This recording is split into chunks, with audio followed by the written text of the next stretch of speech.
ಕುರ್ಚಿ ಫೈಟ್ಗೆ ಇದೀಗ ಅತಿ ದೊಡ್ಡ ಟ್ವಿಸ್ಟ್ ಸಿಕ್ಕಿದೆ. ಚಂದ್ರಗ್ರಹಣದ ದಿನವೇ ಡಿಕೆಶಿಗೆ ಅತಿ ದೊಡ್ಡ ಶಾಕ್. ಇದೀಗ ಚಂದ್ರಗ್ರಹಣದ ದಿನವೇ ಡಿಕೆಶಿಗೆ ಅತಿ ದೊಡ್ಡ ಶಾಕ್. ಸಿಎಂ ಕುರ್ಚಿ ಬದಲಾವಣೆ ಸದ್ಯಕ್ಕೆ ಅನುಮಾನ. ಸಿಎಂ ಕುರ್ಚಿ ವಿಚಾರದಲ್ಲಿ ಸಿಎಂ ಸಿದ್ದರಾಮಯ್ಯ ನಿರಾಳ. ಸಿಎಂ ಕುರ್ಚಿ ಬದಲಾವಣೆ ಚರ್ಚೆಗೆ ತಾತ್ಕಾಲಿಕ ಬ್ರೇಕ್ ಸಿಕ್ಕಿರುವಂತದ್ದು. ಮುಂದಿನ 6 ತಿಂಗಳು ಸಿಎಂ ಸಿದ್ದು ಕುರ್ಚಿ ಸೇಫ್. ಕುರ್ಚಿ ಬದಲಾವಣೆ ಬೇಡಿಕೆ ಮುಂದಕ್ಕೆ ಹಾಕಿದ ಬಜೆಟ್ ಸೆಷನ್. ಶೀಘ್ರವೇ ನಡೆಯಲಿರುವಂತಹ ಪಂಚರಾಜ್ಯ ಚುನಾವಣೆಯ ಎಫೆಕ್ಟ್ ಇದು. ಕರ್ನಾಟಕದ ಅಧಿಕಾರ ಹಸ್ತಾಂತರದ ಚರ್ಚೆಗೆ ಬ್ರೇಕ್ ಬಿದ್ದಿದೆ. ಸ್ಥಳೀಯ ಸಂಸ್ಥೆಗಳ ಚುನಾವಣೆಗಳ ಮೇಲೆ ಕೈಪಡೆ ಗಮನವನ್ನ ಹರಿಸಿರುವಂತದ್ದು. 5 ರಾಜ್ಯಗಳ ಚುನಾವಣೆ ಬಳಿಕ ಗೊಂದಲಕ್ಕೆ ತೆರೆ ಎಳೆಯುವಂತಹ ಸಿದ್ಧತೆ. ಪವರ್ ಫೈಟ್ಗೆ ಮೇ ಕೊನೆಯಲ್ಲಿ ಉತ್ತರ ಸಿಗಬಹುದು. ಡಿಕೆ ಬಣದ ಶಾಸಕ ವಾಗಡಿ ಬಾಲಕೃಷ್ಣ ಹೇಳಿಕೆಯನ್ನ ಕೊಟ್ಟಿದ್ದಾರೆ. ಚಂದ್ರಗ್ರಹಣದ ದಿನವೇ ಡಿಕೆಶಿಗೆ ಅತಿ ದೊಡ್ಡ ಶಾಕ್ ಎದುರಾಗಿರುವಂತದ್ದು.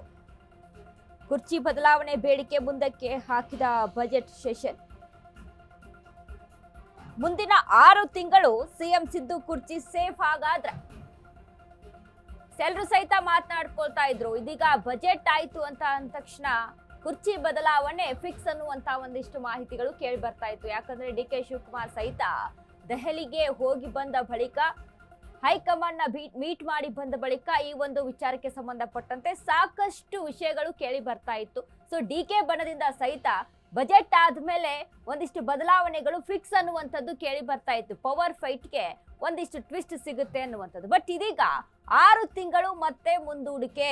ಸೊ ಹೀಗಾಗಿ ಡಿಕೆಶಿಗೆ ಒಂದು ರೀತಿಯಲ್ಲಿ ಶಾಕ್ ಎದುರಾಗಿರುವಂಥದ್ದು. ಒಂದ್ ಕಡೆ ಇದೀಗ ಸಿಎಂ ಪಟ್ಟಾಭಿಷೇಕಕ್ಕಾಗಿ ಕಾದು ಕುಳಿದಂತ ಡಿಕೆಶಿಗೆ ಒಂದು ಶಾಕ್ ಎದುರಾಗಿದೆ.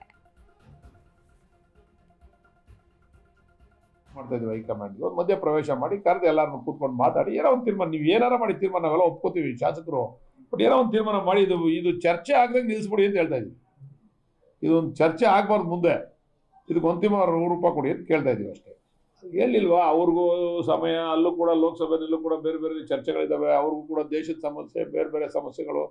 ಅದ್ರ ಮಧ್ಯೆ ಇದನ್ನ ಗಮನ ಕೊಡೋಕೆ ಆಯ್ತಾ ಇಲ್ಲ. ಈ ಚುನಾವಣೆಗಳು ಬೇರೆ ಬಂದು, ತಮಿಳುನಾಡು ಚುನಾವಣೆ ಇರ್ಬೋದು, ಅಸ್ಸಾಂ ಚುನಾವಣೆ ಇರ್ಬೋದು, ಇವೆಲ್ಲ ಚುನಾವಣೆಗಳಿರೋದ್ರಿಂದ ಅವರು ಚುನಾವಣೆ ಕಡೆನೂ ಗಮನ ಹರಿಸ್ತಾವ್ರೆ. ಬಹುಶಃ ಚುನಾವಣೆ ಆದ್ಮೇಲೆ ಇದಕ್ಕೊಂದು ಅಂತಿಮವಾದಂಥ ರೂಪ ಬರ್ತದೆ ಅಂತ ನಾವು ಅನ್ಕೊಂಡಿದ್ದೀವಿ. 3 ತಿಂಗಳು 4 ತಿಂಗಳು ಆಯ್ತು ಇದು ಶುರುವಾಗಿ. ಬಟ್ ಈಗ ಚುನಾವಣೆ ಇರೋದ್ರಿಂದ ಅಸ್ಸಾಮು, ತಮಿಳುನಾಡು, ಸುಮಾರು ಕಡೆ ಕೇರಳ ಎಲ್ಲ ಚುನಾವಣೆ ಇರೋದ್ರಿಂದ ಚುನಾವಣೆ ಆದ್ಮೇಲೆ ಬಹುಶಃ ಹೈಕಮಾಂಡ್ ಮಧ್ಯ ಪ್ರವೇಶ ಮಾಡಿ ಇದಕ್ಕೊಂದು ಇತಿಶ್ರೀ ಆಡ್ತಾರೆ ಅಂತಕ್ಕಂಥ ಆಶಾಭಾವನೆ ಇಟ್ಕೊಂಡಿದ್ದೀವಿ.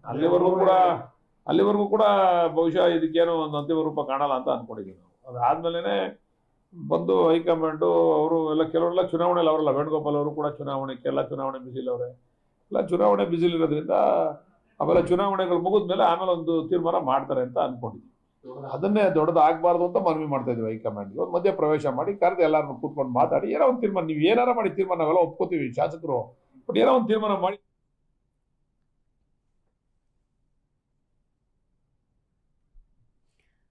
ಸಿಎಂ ಸಿದ್ದು ಸೇಫ್ ಯಾಕೆ ಅಂತ ನಾವಿಲ್ಲಿ ತಿಳಿದುಕೊಂಡು ನೋಡೋದಾದ್ರೆ, ಯಾಕಂದ್ರೆ ಡಿಕೆ ಶಿವಕುಮಾರ್ ಅವರು ಇದೀಗ ತಯಾರಾಗಿ ಕೂತಿದ್ರು. ಬಜೆಟ್ ಆದ ಬಳಿಕ ಸಿಎಂ ಪಟ್ಟಾಭಿಷೇಕ ಖಂಡಿತ ಫಿಕ್ಸ್ ಅನ್ನುವಂತ ಒಂದಿಷ್ಟು ಮಾಹಿತಿ ಇತ್ತು. ಬಟ್ ಇದೀಗ ಸಿಎಂ ಸೇಫ್ ಯಾಕೆ ಈ ವಿಚಾರದಲ್ಲಿ? ಬಜೆಟ್ ಅಧಿವೇಶನದ ಬಳಿಕ ಪಂಚರಾಜ್ಯ ಚುನಾವಣೆ ನಡೆಯಲಿದೆ. ಸೊ ಹೀಗಾಗಿ ಇದರ ನಡುವೆ ರಾಜ್ಯದಲ್ಲಿ ಸ್ಥಳೀಯ ಸಂಸ್ಥೆ ಚುನಾವಣೆ ನಡೆಯಲಿದೆ. ಇವೆಲ್ಲವೂ ಕೂಡ ಚುನಾವಣೆ ಇರುವಂತಹ ಕಾರಣದಿಂದಾಗಿ 6 ತಿಂಗಳು ಮುಂದೂಡಿಕೆ ಆಗುವಂಥದ್ದು. ಗ್ರೇಟರ್ ಬೆಂಗಳೂರು ಚುನಾವಣೆ ನಡೆಯುವ ಸಾಧ್ಯತೆ ಸಹಿತ ಇರುವಂಥದ್ದು. ಜಿಬಿಎ ಎಲೆಕ್ಷನ್ ಸಹಿತ ಅಲ್ಲಿ ನಡೆಯುವಂತಹ ಸಾಧ್ಯತೆ. ಇದು ರಾಜಕೀಯ ನಾಯಕರ ನಾಯಕತ್ವದ ಪರೀಕ್ಷೆಗೆ ಒಂದ್ ರೀತಿಯಾಗಿ ಸವಾಲನ್ನ ಒಡ್ಡಿರುವಂತಹ ವಿಚಾರ. ಸೊ ಹೀಗಾಗಿ ಪಂಚರಾಜ್ಯ ಚುನಾವಣೆಗಳು ಕಾಂಗ್ರೆಸ್ ಪಕ್ಷಕ್ಕೆ ಸವಾಲಿರುವಂಥದ್ದು. ಈಗಾಗಲೇ ಡಿಕೆಶಿಗೆ ಅಸ್ಸಾಂ ಚುನಾವಣೆಯನ್ನ ಅಲ್ಲಿ ಗೆಲ್ಕೊಂಡು ಬರಲೇಬೇಕು ಅನ್ನುವಂತ ಒಂದಿಷ್ಟು ಸವಾಲುಗಳು ಎದುರಾಗಿದೆ. ಅದ್ರ ಜೊತೆಗೆ ಪಂಚರಾಜ್ಯ ಚುನಾವಣೆ ಸಮಯದಲ್ಲಿ ಅಹಿಂದ ಸಿದ್ದು ಬದಲಾವಣೆ ಆಗೋದು ಕಷ್ಟ. ಇವೆಲ್ಲವನ್ನ ಕೂಡ ಹೈಕಮಾಂಡ್ ಅಲ್ಲಿ ಪರಿಗಣಿಸಬೇಕಾಗುತ್ತೆ. ಮತ್ತೊಂದು ಕಡೆ ಪಶ್ಚಿಮ ಬಂಗಾಳ, ಅಸ್ಸಾಂ, ತಮಿಳುನಾಡು, ಕೇರಳ ಮತ್ತು ಪುದುಚೇರಿಗೆ ಎಲೆಕ್ಷನ್ ಇದೆ. ಏಪ್ರಿಲ್ ಮೇ ತಿಂಗಳಲ್ಲಿ ಪಂಚರಾಜ್ಯ ಚುನಾವಣೆ ಇದೆ. ಸಾಲು ಚುನಾವಣೆಯ ಕಾರಣ ನಾಯಕತ್ವ ಬದಲಾವಣೆಯ ಚರ್ಚೆಗೆ ಬ್ರೇಕ್ ಬೀಳುವಂಥದ್ದು ಫಿಕ್ಸ್ ಅಂತ ಇಲ್ಲಿ ಕಾಣಿಸುತ್ತೆ. ಯಾಕಂದ್ರೆ ಈಗಾಗಲೇ ನಾವು ಎಲ್ಲ ರೀತಿಯಾಗಿ ಟೆಕ್ನಿಕಲ್ ಆಗಿ ಥಿಂಕ್ ಮಾಡಿ ನೋಡಿದಾಗ ಒಂದು ಕಡೆ ಇದೀಗ ಬಜೆಟ್ ಆದ ಬಳಿಕ ಡಿ ಕೆ ಶಿವಕುಮಾರ್ ಅವರಿಗೆ ಸಿಎಂ ಪಟ್ಟಾಭಿಷೇಕ ಆಗುತ್ತೆ ಅನ್ನುವಂತ ವಿಚಾರಕ್ಕೆ ಸಂಬಂಧಪಟ್ಟಂತೆ ಇದೀಗ ಡಿ ಕೆ ಬಣದಿಂದ ಸಹಿತ ಒಂದಿಷ್ಟು ಮಾಹಿತಿಗಳು ಕೇಳಿ ಬರ್ತಾ ಇತ್ತು. ಬಟ್ ಅದಾದ ಮೇಲೆ ಇದೀಗ ಹೈಕಮಾಂಡ್ ಅನ್ನ ಭೇಟಿ ಮಾಡಿ ಬಂದಿದ್ದಾರೆ. ಈಗ 3ನೇ ಡೇಟ್ ಫಿಕ್ಸ್ ಸಿಎಂ ಆಗುವಂತದ್ದು ಡಿ ಕೆ ಶಿವಕುಮಾರ್ ಅಂತ. ಬಟ್ ಇಲ್ಲಿ ಪಂಚರಾಜ್ಯಗಳ ಚುನಾವಣೆ ಇರುವಂತಹ ಕಾರಣದಿಂದಾಗಿ ಅಹಿಂದ ನಾಯಕನ ಒಂದು ಬದಲಾವಣೆಯಿಂದ ಇದಕ್ಕೆ ಎಫೆಕ್ಟ್ ಬೀಳುವಂತದ್ದು ಸಾಧ್ಯತೆ ಇದೆ. ಸೊ ಹೀಗಾಗಿ 6 ತಿಂಗಳು ಮುಂದೂಡಿಕೆ ಆಗುವಂತದ್ದು ಅನ್ನೋದನ್ನು ಇಲ್ಲಿ ಕಾಣಿಸ್ತಾ ಇದೆ.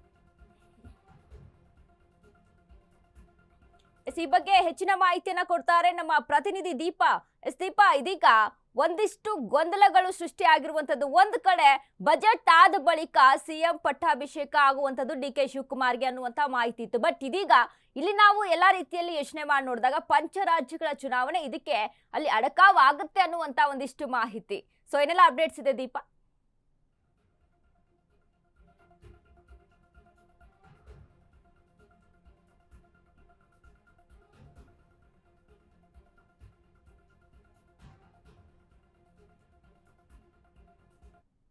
ನಾಯಕರು ತೀರ್ಮಾನ ಮಾಡಿದಂಗಿದೆ.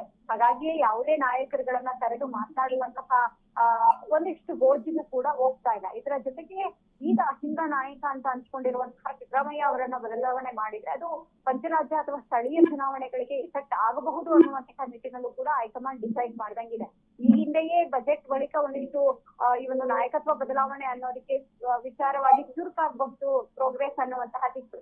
ಆದ್ರೆ ಮೇ ಜೂನ್ ತನಕವೂ ಕೂಡ ಯಾವುದೇ ಬದಲಾವಣೆಗೂ ಆ ಗೋಜಿಗೆ ಕೈ ಹಾಕೋದಿಕ್ಕೆ ಹೈಕಮಾಂಡ್ ಹೋಗೋದಿಲ್ಲ ಅನ್ನೋದಕ್ಕೆ ಇದೀಗ ಪಂಚರಾಜ್ಯಗಳ ಚುನಾವಣೆ, ಸ್ಥಳೀಯ ಮಟ್ಟದ ಚುನಾವಣೆಗಳೇನಿದೆ ಅವೆಲ್ಲವೂ ಕೂಡ ಅಡ್ಡಿ ಆಗ್ತಿದೆ ಅನ್ನೋದಂತೂ ಕನ್ಫರ್ಮ್. ಯಾಕಂದ್ರೆ ಇಲ್ಲಿಯವರೆಗೂ ಕೂಡ ಡಿ ಕೆ ಶಿವಕುಮಾರ್ ಶತ ಪ್ರಯತ್ನಗಳನ್ನ ಮಾಡಿದ್ರು ಕೂಡ ಹೈಕಮಾಂಡ್ ನಾಯಕರು ತಲೆ ಕೆಡಿಸ್ಕೊಂಡಿರ್ಲಿಲ್ಲ. ಆದ್ರೆ ಪಂಚರಾಜ್ಯಗಳ ಚುನಾವಣೆಯ ಬಳಿಕ ಒಂದಿಷ್ಟು ಬದಲಾವಣೆ ಮಾಡುವ ಮನಸ್ಸು ಹೈಕಮಾಂಡ್ ಇದ್ದಂಗಿದೆ. ಜೊತೆಗೆ ಆ ನಿಟ್ಟಿನಲ್ಲಿ ಹೋದ್ರೆ ಯಾವೆಲ್ಲ ರೀತಿಯಾಗಿ ಫಲಿತಾಂಶಗಳು ಬರುತ್ತೆ ಅದರ ಮೇಲೆ ಡಿಸೈಡ್ ಮಾಡೋಣ ಅನ್ನುವಂತ ನಿಟ್ಟಿನಲ್ಲೇ ಅವರಿಗೆ ಸೂಚನೆಯನ್ನ ಕೊಟ್ಟಂಗಿದೆ. ಹಾಗಾಗಿ ಡಿ ಕೆ ಶಿವಕುಮಾರ್ ಕೂಡ ಒಂದು ಹಂತಕ್ಕೆ ಸೈಲೆಂಟ್ ಆದಂಗೆ ಕೂಡ ಇದೆ. ವನಿತಾ, ಥ್ಯಾಂಕ್ ಯು ದೀಪಾ.